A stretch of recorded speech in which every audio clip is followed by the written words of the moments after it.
Today, on the Specialist Podcast, we talk about what in the world is Robert Kraft doing, Zion Williamson too strong for Nike. Me and Matt debate Michael Jordan versus who as the greatest player of all time. We have a sit-down with Stuart Ramirez, and one of Charlotte's so-called premier rappers comes at one of the hosts of the podcast. Welcome to the Specialist Podcast, where two former mediocre high school special teamers get together and talk all things sports. Welcome back to episode number 7 of the Specialist Podcast. It's still Matt Gott along with Coleman Bazin. What's going on, ladies and gent? Like Matt said, episode 7. Super excited. It's crazy to think we've been doing this thing now for 7 weeks. Recording for 7 weeks. We've been doing this a lot longer, but man, it's been so much fun, and we are only getting better. Yeah, we are only getting better, but someone who's not getting better as a person, that's Robert Kraft. He faces some discipline after the scandal that came out the other day. They charged him with solicitation of prostitution, I believe. Yeah, man, he's done. He can't just deny it and hope that his power and his name will get him out of it, because there's literal video evidence of stuff I can't talk about on the air. But yeah, Robert Kraft,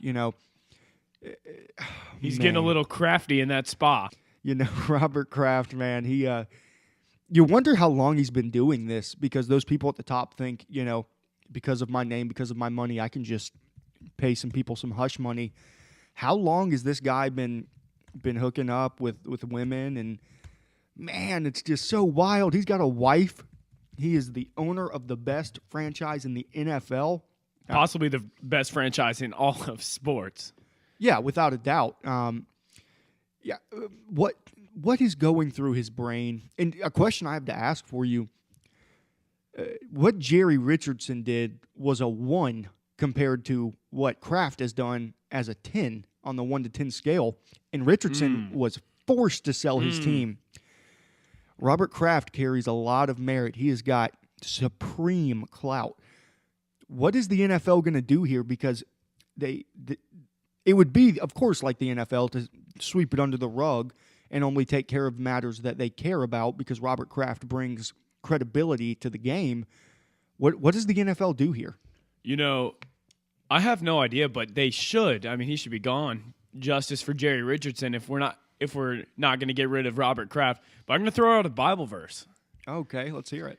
1 Timothy 6:9. But those who desire to be rich fall into temptation, into a snare, into many senseless and harmful desires that plunge people into ruin and destruction. If that's not the verse for what we're just talking about, I don't know what verse is. And I do not disagree. Like it has always been said in the Bible, money is the root of all evil. But Matt, steering away from what is the disaster over there in Manhattan, 2 big storylines that obviously are being talked about. Le'Veon Bell and Antonio Brown. You're a Steelers fan, and I know you're happy that they're gone. The distraction is gone. But where do you think each of them, the best landing spot and the most realistic landing spot for each of them will be? That's a great question. I'm not too sure about Le'Veon Bell because I don't know what he wants, but I know Antonio Brown, the teams I've seen the Cardinals, I've seen the Jets. I saw the Panthers on one list. I completely doubt that's going to happen, but I would love it. Not a Panthers fan, but you never know, though. The new owner, he was a partial owner of the Steelers. Maybe he does that. I'd love that, but I see it going the Cardinals or the Jets. Okay, that's fair. Honestly, I haven't kept up with Antonio Brown, but someone I have kept up with is Le'Veon. Watch for this to happen. One of the teams with the most cap space and the most young talent is the Houston Texans. DeAndre Hopkins, in my eyes, the best receiver in the league. Deshaun Watson, a young phenom at quarterback. Yeah, they got Lamar Miller, but he's getting a little bit – he's really not getting a little bit older. But in the terms of NFL, he's getting older. You put DeAndre, Deshaun, and Le'Veon together, watch out. Watch out Kansas City as being the only high-powered offense in that that conference. Yeah, for sure. It's definitely going to be interesting to see if they go AFC, NFC. I know for the Antonio Brown, I'm not sure about Le'Veon, but I saw Antonio Brown. The Steelers ruled out they will not be trading Antonio to either the Patriots or any of the other 3 AFC North teams, which I think is a smart decision. Very smart. 2 dark horse contenders for Le'Veon, the Colts and the Browns. Le'Veon's a very personable guy. He's kind of like Russell Westbrook, very emotional, a little dramatic. I wouldn't be shocked if Dramatic. Yeah. I wouldn't be shocked to see him go to the Browns just so he could play the Steelers twice a year and try and run all over that defense. Obviously, I'm not a Browns fan. I'm a Steelers fan. But I like him going to the Browns or the Colts. I think him and Andrew Luck and him and Manziel or Baker. Baker Mayfield, yeah. Johnny Manziel, Baker Mayfield, same thing. Yeah. Grab the crotch. Just another quarterback. Yeah. But anyway, something that we do know that has happened. Zion Williamson last week, Duke versus UNC, one of the biggest rivalries ever. I said it on air the fall coming up to this game that I thought Duke would win by double digits. Zion Williamson, 35 seconds into the game, absolutely demolishes his shoe. I've never seen anything like that. His shoe literally went up to like his shin. And Duke crumbled, man. I was shocked. I still thought they'd be able to win this game, especially at home with Barrett, Reddish, Bolden, Jones. But I was shocked to see them fall the way they did, but I do think Zion will come back and play. Yeah, we both were shocked. We did not see it going Carolina's way at all. Granted, we didn't know what was going to happen in the first couple minutes of the half or seconds or whatever it was, but we did not see it going that way. Luke May, 30 points, 15 rebounds. I mean, Luke May is amazing. He is. He is amazing. Amazing! Yes, Luke Amazing, yeah. Enough with that joke. The Tar Heels are serious. And the way they whooped up on FSU the game after. Yeah, FSU's a good team, dude. Yeah, FSU's got some tough guys to defend. They're very good defensively. Leonard Hamilton's a heck of a coach. UNC's turned it on a little bit. Absolutely, and they have an easy stretch aside from Duke at home. I mean, they've got Cuse, your Tigers, and Boston College, all 3 of those teams not playing well. They'll lose to Clemson. Profit Advisory Group is a full-service telecom and technology solution partner that can help you with any of your telecom needs. Whether you need to cut costs, buy new service, or change away from your current carrier. The greatest thing is they get paid by the carriers, so there is never any cost to you. Check out their website after you're done checking out the specialists. Pick a Side is back. Matt versus Coleman. Is it pick a side or take a side? I don't think we really established that. It doesn't matter. Pick a side. How about it, baby? Today we've got an interesting one, and I'm coming from a very tough angle here, but I'm very confident in it. Matt, we have got Michael Jordan as the greatest player of all time, and who I'm defending is not LeBron James. It's not Kobe Bryant. It's Wilt Chamberlain, and Wilt Chamberlain is the greatest player that has ever played the game of basketball. And a lot of people just look at his numbers and they're in awe of it. But so many people that are alive today weren't really either old enough or even alive anymore to see Wilt play because he was playing in the 60s and the 70s. And now the latest memory is MJ, and then here we are with LeBron and Kobe and Kevin Durant. But no, man, when you dive deep into the numbers, Wilt Chamberlain is the greatest player to ever play the game of basketball. But I'm going to let you go ahead and take the lead on this one, and I'm going to come at you after. Well, as Dennis Rodman put it, because if you guys follow the NBA, you might have seen Joel Embiid said the same thing Coleman's saying. Wilt Chamberlain is the greatest player of all time. And I'm not going to use this type of language on air, but I'll use a euphemism. As Dennis Rodman, MJ's former teammate, said, "Shut the frick up." I agree. There's no argument that can be made for Wilt Chamberlain being better than Michael Jordan, but there is an argument for him being better than LeBron, but we're not discussing that. It's MJ versus Wilt. Let me pause you for 1 second here before I let you go in. You just quoted Dennis Rodman. the guy who has relations with Kim Jong-un, the guy who has gone over and played basketball in North Korea, a lunatic, an absolute lunatic. And, I mean, what? Joel Embiid's a lunatic as well. I agree. I'm not a Dennis Rodman fan by any means. I was just quoting him because he knows how foolish that statement Joel said. He doesn't know anything. Well, Joel doesn't either. Joel needs to worry about his Sixers, who are not going to get past the second round of the NBA playoffs. Okay, all right. Different discussion. Go ahead. Tell me why MJ's the second greatest. Well, he's won 6 NBA championships, and all 6 of those he got Finals MVP, whereas Wilt only won 2. And keep in mind, Wilt had Elgin Baylor, Jerry West, Gail Goodrich. When not LeBron. Yeah, but you can't make the argument for the whole time because he spent time in Philly, he spent time in LA, he spent time over at the San Francisco Warriors. So it's not like he had those his whole entire career. That's fair, but Michael Jordan didn't really have anyone except for Scottie Pippen. He wasn't a superstar. He was a good player, very good player. So Michael Jordan, I would say really, I don't know if I'd go as far as to say he won it by itself, but he wasn't teaming up with Dwayne Wade in Miami. Scottie Pippen is the Robin to Batman. He is the Woody to Buzz Lightyear. In my eyes, without Scottie Pippen, Michael Jordan is not winning all 6 of those titles. He could have had a player with the same caliber. He could have had the same caliber of player of Scottie Pippen, but if it was not Scottie Pippen, he wouldn't have won all 6 of those. I completely disagree. Michael Jordan, again, obviously he's the best player in the NBA, but he also is the best playoff player in the history of the NBA. Michael Jordan had over 10 points more per game in the playoffs than Wilt did. So that alone, no matter whose team he's on, who he has as his teammates, it just shows you that Michael Jordan is a better player in the clutch. That shows he's a better scorer. Yeah, scorer. But also a player. I mean, we're talking 10 more points a game.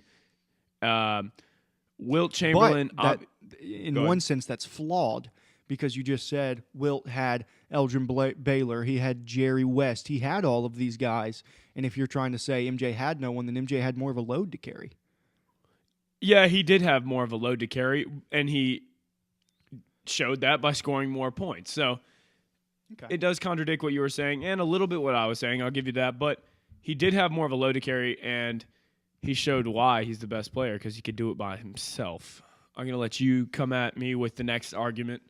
So while we're still talking about MJ here for a second, let's take a quick run through MJ's championship appearances. In 91, he played a Lakers team whose only player of note was Magic Johnson because James Worthy was injured. We've seen it with LeBron in Cleveland before his second run in Cleveland. One-star teams rarely ever win championships. In 1992, the Portland Trail Blazers had Clyde Drexler. That's it. That's another one-team star. In 93, they outclassed Charles Barkley, Kevin Johnson, one of only 3 players to ever average 20 points and 12 assists in a season. And they had Tom Chambers. So I'll give him that one without a doubt. Okay. In 95, he didn't make the title. In 96, they definitely outclassed the Supersonics. But once Gary Payton got put on LeBron at the end of the series, I keep saying LeBron. Once he got put on Jordan, Jordan shot absolutely poorly. But the Sonics' fate was already sealed at that point. And then in 97 and 98 against the Jazz, of course, the Bulls did win both. That Jazz team is... Yeah, they are. It's a good win. But they didn't have a capable guard at the 2 spot. Stockton couldn't guard him outside of his position, and Karl Malone had to focus his effort on the big guys. And so if the Jazz had a guy like Eddie Johnson at the time, the shot wouldn't have happened, and Jordan could have gone 5-1 or even 4-2. But anyways, he wasn't playing unbelievable superstars in the finals. While on the other hand, Wilt, let's look at what Wilt had to do. So Wilt was what, 2-4? 2-4, yeah. Okay. He lost in the finals to Knicks teams who had the likes of Walt Frazier, Dave Stallworth, Willis Reed, and Phil Jackson. Which is, you could put that up to a team that Jordan beat, one of those early teams, because that's a good team, but that's not a super impressive team. I think it's better than the early Lakers that only had Magic, and then the Blazers that only had Clyde. I put that above them. I'll give you the Blazers, but not the Lakers. But I mean, he also had to play against. He also had to go against the Celtics, which was the most challenging thing in the '60s. He would have been to a lot more finals if it didn't have to run through the Boston Celtics. That team was unbelievable. They had Bill Russell. They had John Havlicek. They had so many guys that, I mean, they're basically today's Warriors in my eyes. Okay? And so in each of those teams, the Sixers and the Celtics were considered the two best teams in the NBA. And Wilt just couldn't get past them. But he won 2 championships in his time. And people who want to use he's not a winner because he only won 2 championships. Well, that's false. When on the Lakers, he went to the finals 4 of the 5 years. He never had a losing season ever, and his team never won more than 46 games. Now, some quick stats I just want to run through real quick about Wilt. Wilt Chamberlain has scored 50 or more points 118 times. Michael Jordan only 34. Wilt has scored 65 or more 15 times. MJ only 5. Wilt Chamberlain holds 72 NBA records, 68 of them by himself. He averaged 50 points in a season, and he averaged 22.9 rebounds for his career. He scored 100 points in a game. He scored 58 in a game as a rookie. Back then, rookies weren't doing things like they are today. He had 271 40-point or more games. He had 55 rebounds in a game. He had 7 scoring titles. Matt, he's the only center in NBA history to lead the league in assists, which shows he wasn't as selfish as people like to say that he is. He was a 4-time MVP. Like I said, he won 2 championships, and to me, one of the most impressive top 5 stats for him. He never fouled out. I'm going to just go back, right before you said all that, about all the teams that Will had to play in the finals. All those teams, not all those teams, obviously, because they're 2 different eras, but Jordan had to play those good Eastern Conference teams. He just didn't play them in the finals. So, he got through Larry Bird's Celtics, the very good Pistons, and the Knicks. So, yes, Wilt had a tougher finals. I'll give you that. But Jordan had a really tough playoff. So, that's something that's not going to go unnoticed. That's Do you know who he played? And did he play the Celtics each year? Did he play the Knicks? He did not play the Celtics each year, but he did play the Celtics. He played about every team. He had to get through. I mean, 6 for 6, pretty impressive number. Interesting. So coming off what you said about Wilt's stats, I don't think it's that impressive if you look at overall that both ended their careers at 30.1 points per game. So it just shows both players were consistent. So I don't think you can make, he scored more here, he scored more here, because it all evens out. Yeah, but Matt, at the end of the day, Wilt Chamberlain played the most. Wilt Chamberlain one season averaged 48.5 minutes per game. NBA games are only 48 minutes. Wilt Chamberlain did not sit. Wilt Chamberlain played entire seasons, entire games. Michael Jordan took a break to go play baseball. Michael Jordan had a long time away from the game. His body had a chance to heal. Wilt Chamberlain is going day by day by day, every night, playing the whole game. I don't know if that point's good, because it could come back to bite you, because Jordan taking a break, he could have come back rusty. Wilt Chamberlain's playing all those minutes, which means, he's going to score all those points. Most of the time, the more minutes you play, the more opportunities you have to score and put points on the board, whereas Jordan didn't have as many minutes in the game, but still had as much points scored in his career as Wilt did. Actually, more.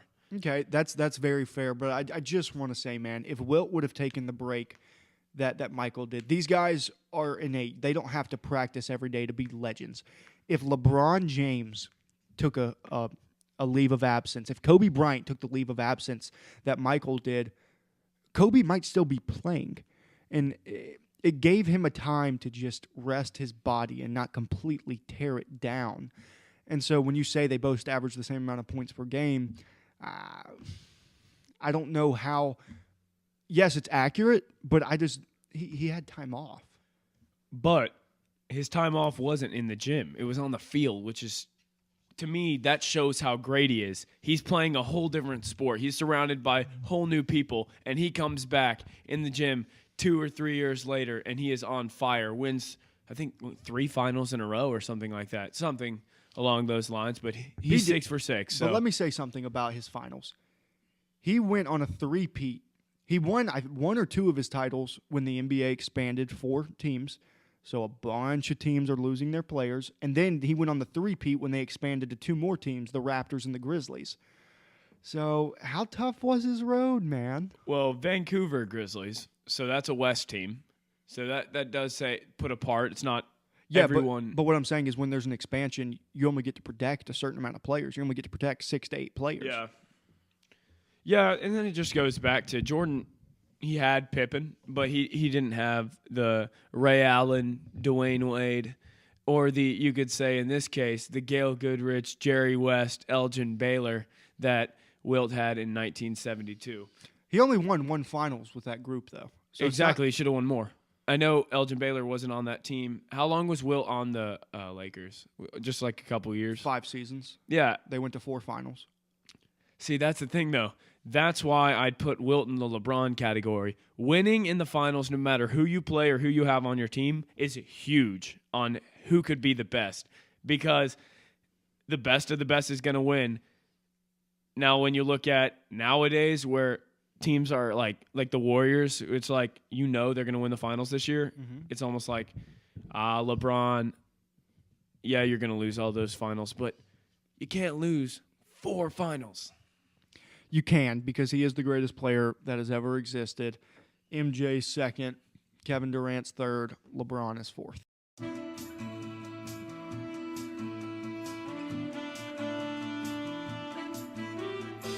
Mark D. Gott has been a proud sponsor of local high school athletics for many years. Call Mark D. Gott, attorney at law, for all your legal needs. If Mark D. Gott does not handle your particular need, he will gladly refer you to someone who does. Call Mark D. Gott, attorney at law, at 704-377-5050.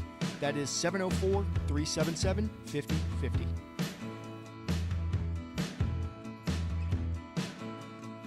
All right, guys, so that was Take a Side for episode number 7. If you guys agree with myself, go vote for Michael Jordan on our Instagram poll that we'll do on our story a couple hours or a day or 2 after our podcast drops. And if you agree with Coleman, make sure you tap Wilt for that poll. But now we get into a little more serious mode. We have an amazing interview with one of my friends. I've known him forever, it seems like. He has a lot of accolades, a lot of things to talk about and share with you guys. You are not going to want to miss it. Yeah, guys, Stuart Ramirez, what an unbelievable honor it was to be able to sit down with this man. I came into this expecting something good, but came away with something so much better. It's very powerful. His testimony is out of this world. I hope you guys enjoy this as much as we did. On the Specialist Podcast, episode number 7, we've got a great guest. He was an All-American in California. He played summer league ball with the San Francisco Giants. He tried out for 3 NFL teams. He played minor league ball here in Charlotte. He's the Union County representative with FCA, and he was also my Sunday school teacher for years. Stuart Ramirez. Stuart, we are very happy and honored to have you on the show today. Thank you so much for coming on. Man, it's a pleasure. I'm looking forward to this.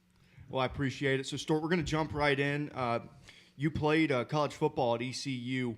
What was your life like at that time when you were playing at a Division I school, and how was it playing college football at the highest level?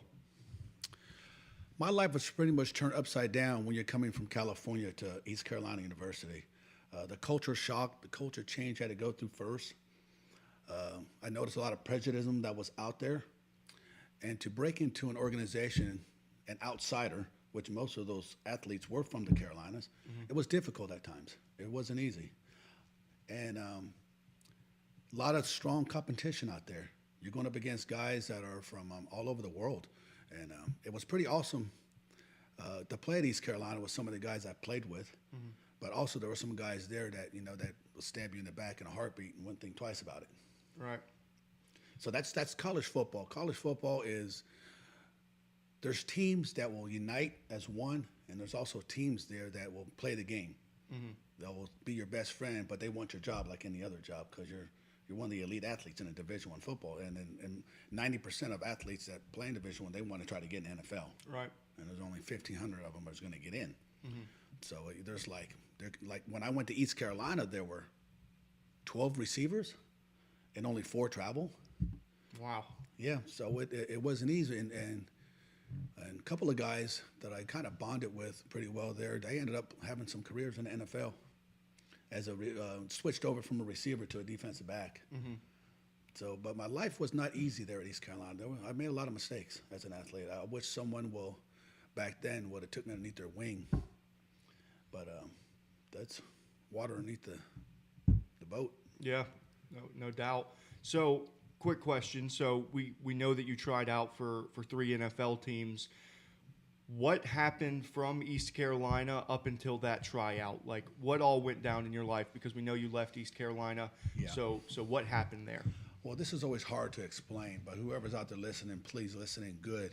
Drugs got in the way of my life. It affected me at East Carolina. It affected me at San Francisco City College, and I thought I can keep playing under the influence. And I got caught with drugs, and I was suspended for a while. I ended up even being homeless for a short period of time. I tried to come back on that team, but they didn't make it easy for me, and I just quit. The pressure was so overwhelming, being 3,000 miles away, I just quit. And I flew back to California and went to Cal State Hayward to finish up my football career. And I went there for a semester.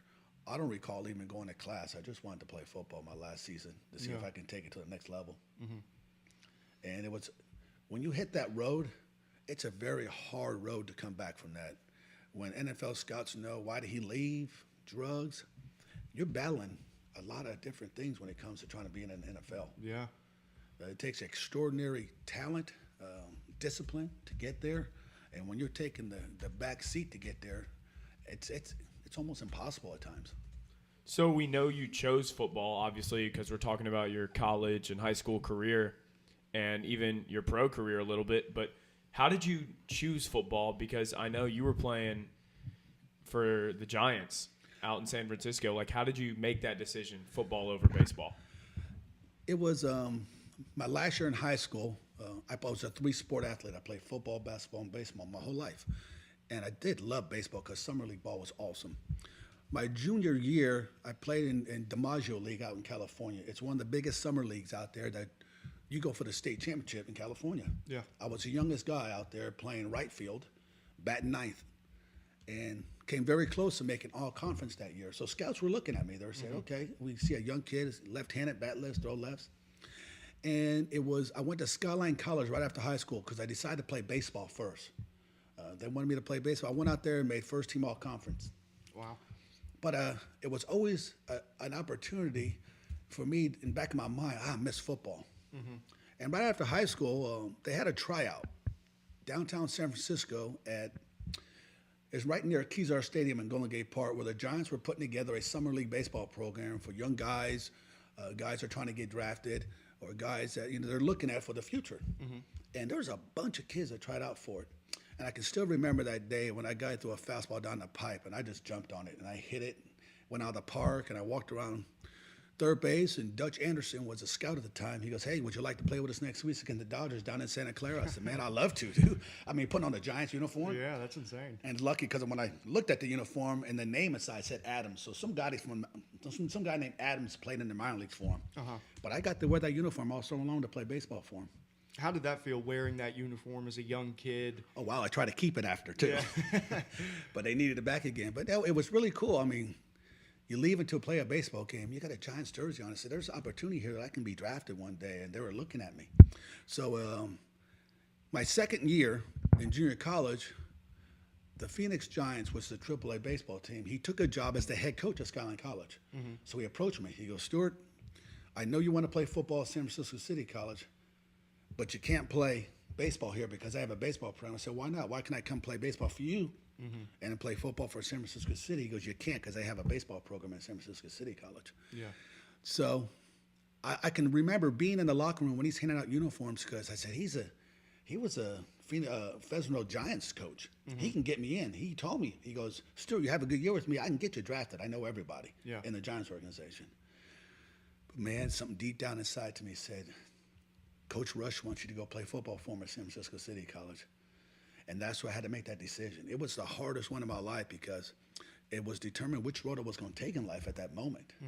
I wanted to play both, but I couldn't because at San Francisco City College, when I went there, I mean, it was just amazing year of football I ever had in my life. I mean, they believed in me. They worked with my abilities. They threw to me all the time. And I decided to go there to play football. And I was thinking about, okay, where I'm going to play baseball at. Well, I had all these scholarship opportunities right after the football season, and they wanted me to be in their spring program. I couldn't play baseball anywhere. So I had to make a choice. Do I want to stay in California? Do I want to go back? Yeah. So I went to East Carolina. I signed with them. Head coach came out to my house. Him and his wife sat in my living room, and we signed with them. And I went out there for the spring practice, did very well, was considered their number one receiver, starting at that time. I came back to California in the summertime to play baseball for that same DiMaggio league. Right. And Mr. King had his roster already full, so I went to another team to play on that league. And I made all conference that league, and at the end of the season, you're allowed to pick up 4 players from your conference to compete for the state championship in California. So they normally always go up against Los Angeles. So he goes, Stuart, we'd love to pick you up. But I said, well, I got to report back at East Carolina August 9th, and that's when your tournament starts. So I couldn't play. I wanted so bad. And I've gotten really strong because they had a good weightlifting program, and it's got me really strong. And I was just tearing up the baseball league. Yeah. Oh, yeah, and the scouts were there and said, hey, you know, you're going to play baseball, you're going to play football, we like you. And I said, I already signed, I got to go back. So I went back to East Carolina, and they wouldn't let me play baseball out there because I was with the Giants. I said, I didn't sign a contract with him. He goes, I don't care. You had a Giants shirt on, a Giants jersey on. We can't take that chance. Yeah. So that's when I had to lay down the baseball bat for the first time in my life. So you laid down the bat and you chose the path to football. Yes. Do you ever think about what if I chose baseball as my career path? And do you have, if you could go back to that time now, would you have done anything differently? That's a really good question. As I look at my life now, no. Okay. Because I know what I have to come through to be where I'm at today. If I would have changed, I probably wouldn't be alive today. Wow. God had a plan, and his plan was pretty amazing, and he allowed me to go through those things I've been through for some specific reason why. And that's who I am today. That's I'm a man fearing God now. Yes, I lost the NFL. I lost the opportunity to play Major League Baseball, but I'm a better man now. I know where I'm going now. I know what God's plan is now. Right, and through all this, we look at what I mentioned earlier. You now work for FCA. Yes, I do. All the stuff that you went through as a college kid playing sports, now you can minister to the current high school, college-age kids who are going through the same things while playing sports. Talk about that and how really God had a plan over your life this whole time. Okay. Well, first, God gave me the athletic ability to be an athlete. I just found a way how to blow it. I wasn't a believer at the time. I mean, somebody that's smoking dope for a living is not a believer in Christ, I tell you that. And if athletes think they can do it now, they're going to have a wake-up call. It took me in 1988 in Charlotte, North Carolina. I was coming home from my last tryout in the NFL. I didn't make it. When I went to the Dolphins, I even tried to get high before I tried out because that's the only way I really knew how to play sports. I came back to Charlotte, and I was just fed up with my life. I was getting depressed. I was tired of the drugs taking over, and I fell on my knees in an apartment off Tybola Road. It was Tybola Apartments. And I fell on my knees and cried for hours and said, I'm tired of this. I'm tired of this. I can't do this no more. A mediocre minimum wage job back then was like $4 and something cents an hour, living off top ramens. And I'm looking at myself, what am I doing? I'm destroying my life. And I called out to God for the first time in my life on my knees. Never had nobody else to turn to. And I think sometimes God will put you there on your knees. And I called out to him. And he is very faithful when you do. He heard me. Amen. And ever since that day, I slowly start making a change in my life. I met a woman who actually led me to Christ, named Robin Floyd, and she would invite me to church. See, at that time, I didn't trust anybody. I wasn't trusting guys. I wasn't trusting women. I had my heart broken. And I fell on my knees and I cried out, and I met this woman and said, hey, you can come to church with me. I can't date you because we're unevenly yoked, but I said, I got nothing else to lose. Yeah. I did cry out to God. At least I give him the opportunity. It took almost 9 months, 8 or 9 months, to listen to God's word, to hear him calling out to me. And it was 1988 October when I finally walked up in front of that podium one Sunday and just poured it out all on the foot of the cross to him. And ever since that, my life has changed. And yes, we do have an amazing God, because he's put me right back into the sport world to teach kids not to do what I do. And it was in 2006 when I was working for a company named Rooms to Go, and I was reading the sports section again on my lunch break, and there's another athlete getting in trouble from smoking dope, another athlete from doing cocaine, another athlete from doing drugs. I said, is anybody ministering to these guys? I said, Lord, please, you bailed me out. You got me out of this. How can I build your kingdom now? And through fellow brothers that I met at Calvary that led me towards that decision making. And I have a passion like no other right now to teach these athletes and these coaches the right way how to do things, because when a gift was given to me, I blew it. But some of these athletes just don't see it yet. They think it's okay. I mean, even in Charlotte alone, I had athletes telling me, hey, why can't I get high? They're doing it out in Colorado. They're doing it out in California. They're playing sports getting high. I said, no, they're not. And if they are, I've spoken to them already. And they know how to affect their lives, even college athletes. God put me in a beautiful position to build his kingdom, and I love every opportunity I get. Every time I speak to athletes, I tell them about my life in sports and how I failed in sports. And there's always been an athlete, every school, from college to high school, every athlete that came up to me after and poured hot on me because they're in the same spot I was in. Wow. I was invited to speak to Rice University. He came out here to play UNCC, and I shared my testimony with him. And even a player from that team, their starter cornerback, came up to me. I'm losing my fiance. The coaches don't trust me because I do drugs. How can I get off? And this is a starter on a Division I football team. Wow. So they're doing it out there. They're just they need to hear it from somebody that's been there. Because these guys are apparently they want to be in the NFL. You know, they get a full ride scholarship. They want to get a shot in the NFL. Yeah. But it's not going to work. And look at some of the NFL guys. What are they losing their career for? PEDs, drugs. Satan, boy, I'm telling you, he's trying to destroy everybody, isn't he? He is. He thought he can take care of me, but he can't. God got me. At least the Lord got me out. You've definitely overcame that. And Stuart, that is so powerful. A large portion of our audience is kids that are our age and athletes, whether it be in high school or college. And I know what you do is you go and you speak to kids of our age. But what would you say to anyone listening right now who may be struggling with what you went through as a teenager, early 20-year-old? What would you say to them right now? You can't do it on your own. You won't be able to do it. I would seek the kingdom of God. How I got through my drugs is through Jesus. I never went through a drug rehab. Wow. I put it on the foot of the cross and I asked Jesus to take that desire away from my heart. And I meant it from my heart. I just didn't say it. I meant it. I said, Lord, I need you to take this away from me. And I cried out to him, and he did. Seek the kingdom of God.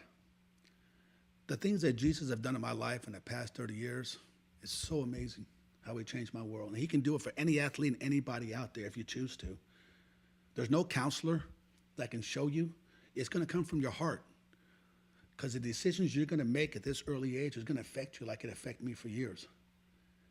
It took me years to overcome looking at sports, looking at success stories.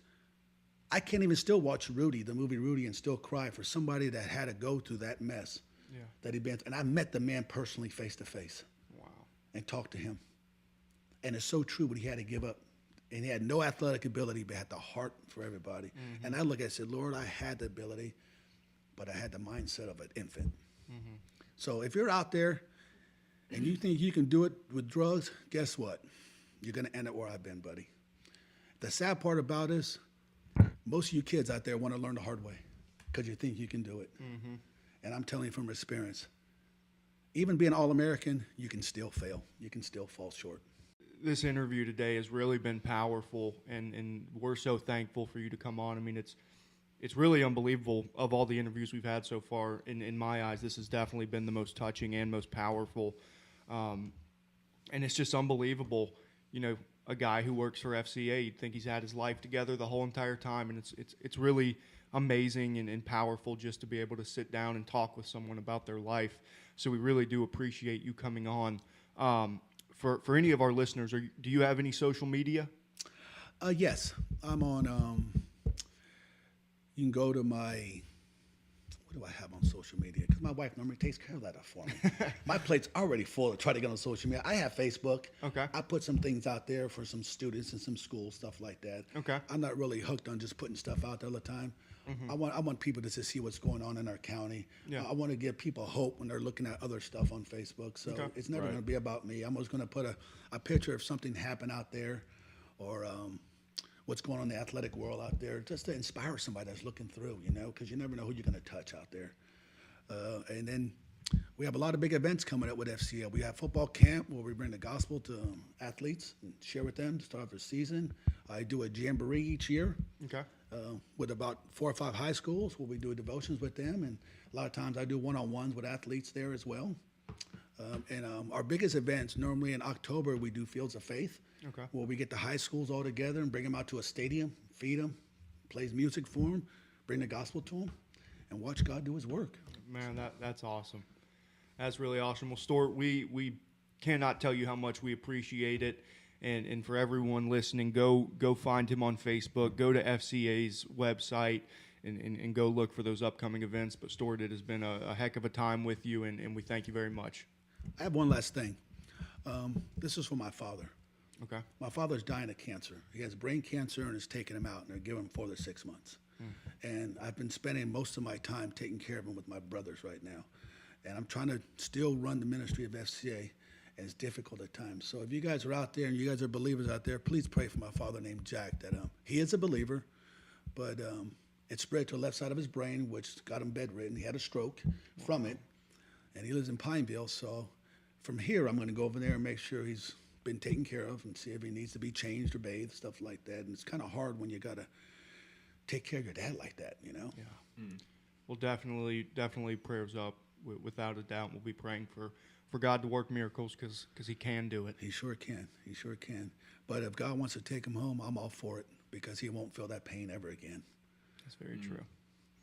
Well, Stuart, thank you very much. And again, so thankful for you to come on. Yeah, and thank you. Yeah, absolutely. You guys have something really beautiful here, man. I just pray for your ministry here that it grows and take it to the next level. There's a lot of athletes out there, and you guys do an awesome job, man. If you guys out there listening, man, let me tell you something. These guys got it going on. Thank you so much. Well, we appreciate it.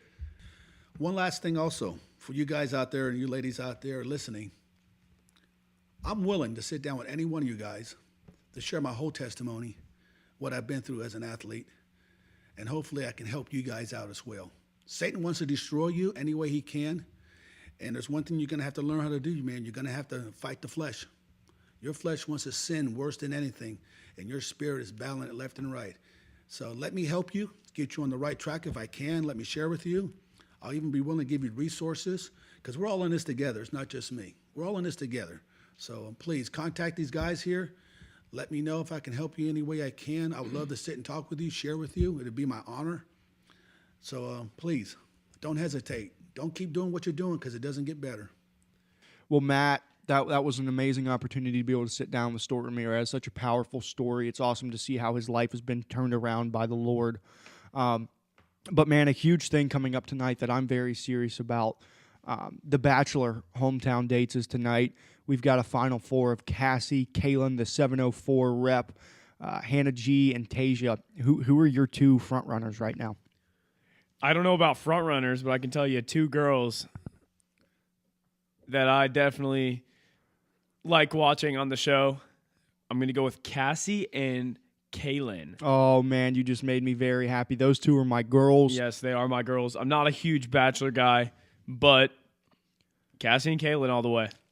Even though I have a girlfriend, Matt, if whichever one of them gets sent home, I think my girlfriend will be okay with me.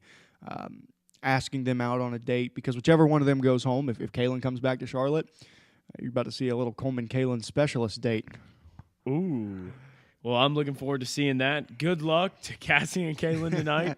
Even though they will not be listening to this. Hannah G and Tasia, get out of here. But Matt, tell us about some more things coming up. Yeah, so this weekend, this Saturday night in Vegas, in my opinion, one of the top 3 best cards of all time in the UFC, which is saying a lot. 2 title shots on the line. First, John Jones versus Anthony Lionheart Smith. Then Kamaru Usman, who is actually known as Marty from Nebraska, is trying to get the belt from Tyrone the Chosen One Woodley. Tyrone the Chosen One. So that is huge coming up this weekend, so tune into that. Tune into that for sure. But, guys, there's something else pretty big that is coming up here. A lot of you who listen know about the rapper formerly known as ASAP Cap. So, for those of you that don't know, he's a rapper in Charlotte, and, you know, he's kind of been coming at me personally a little bit lately, throwing some shade at me.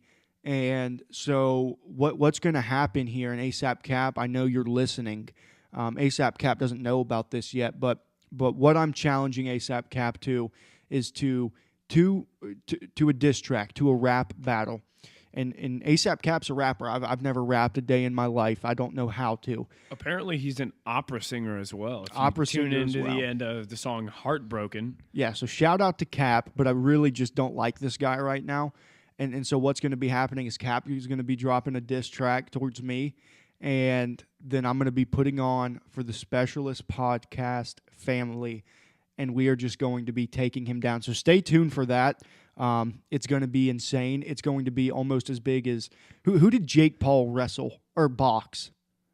Oh, Or was it Logan Paul? I think it was Logan Paul. Who did he wrestled that one Yeah, I'm other not sure, YouTuber? but one thing about ASAP Cap, if you want to hurt your ears, listen to Stop. ASAP Cap. Stop. ASAP Cap has got clout. He's So you're complimenting him, but then you're going to try to end his life by an upcoming diss.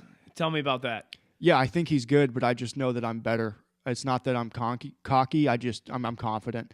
And the reason I say he's not bad is because, to me, the top 3 rappers in Charlotte after this You diss got to track, give one. Well, Monk. I don't view Monk as a Charlotte rapper. The top, Kid Cartier. yeah, the He's top number 1. 3 after this diss track is released goes Kid, Cap, then me. So 3, you're 2. after you put the diss track, you're going to put Cap in front of Kid Cartier? Yeah, I am. Absolutely not. Shout out to Kid Cartier. Well, listen, I y'all. was the MC on his first show. Listen, y'all stay tuned for this. It's going to get crazy. We are going to be hitting at about 10 million views. Guys, we are about to start ordering our hoodies, but what we have to do is we have to get pre-orders. If you want a hoodie, contact us with color and size, and we will let you know about the price and everything from that point and delivery dates. So, And we want the money. So the only way we're going to be able to order them is if we get the money first. So come find us, you know where we live, or we'll come find you. Just hit up me and Coleman on Snapchat or text us, DM us, whatever. We'll reach out back, and we'd love for you guys to get these hoodies. They're going to be sweet. yeah, strictly pre-orders, which means you have to pay us ahead of time. We accept Venmo, Cash App, Apple Pay, Cash, whatever you want, PayPal. We'll get it done, and we look forward to you guys repping the brand.